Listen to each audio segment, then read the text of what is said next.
Assalamualaikum warahmatullahi wabarakatuh.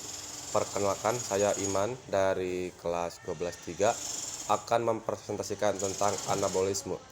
Anabolisme adalah proses biokimia yang mengubah molekul sederhana menjadi molekul yang lebih kompleks menggunakan energi. Proses ini penting untuk pertumbuhan, perbaikan sel, dan sintetis biomolekul seperti protein, asam nukleat, dan lipid.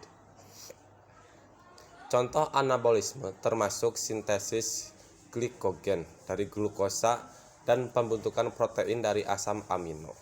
Anabolisme biasanya berlawanan dengan katabolisme, yang merupakan proses penguraian molekul kompleks menjadi lebih sederhana, menghasilkan energi. Keseimbangan antara kedua proses ini sangat penting untuk kesehatan dan fungsi tubuh.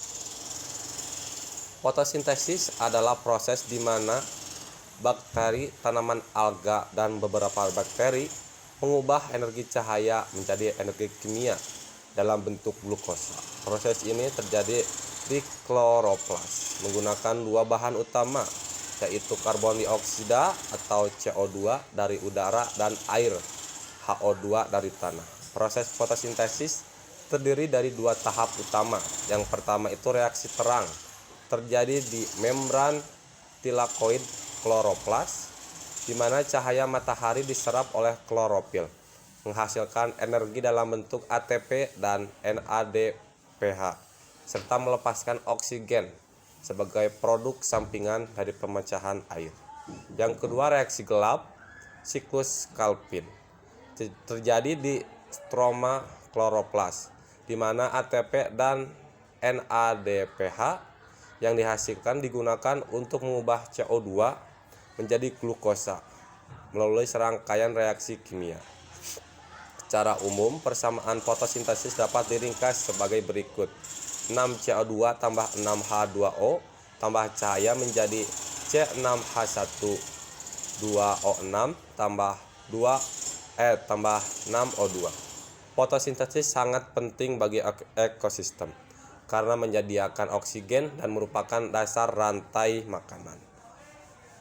Fotorespirasi adalah proses yang terjadi di dalam sel tanaman, terutama saat konsentrasi karbon dioksida atau CO2 rendah dan oksigen atau O2 tinggi.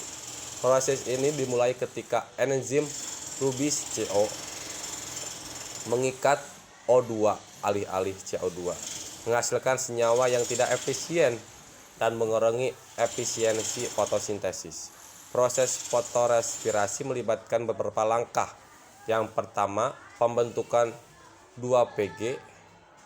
Yang kedua, penguraian. Yang ketiga, penggunaan energi. Fotorespirasi dianggap sebagai mekanisme yang merugikan bagi tanaman, terutama dalam kondisi panas dan kering, karena dapat mengurangi hasil produksi.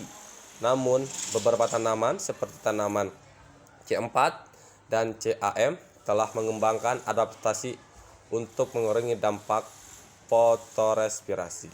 Sekian dari saya. Wabillahi taufiq wal hidayah. Assalamualaikum warahmatullahi wabarakatuh.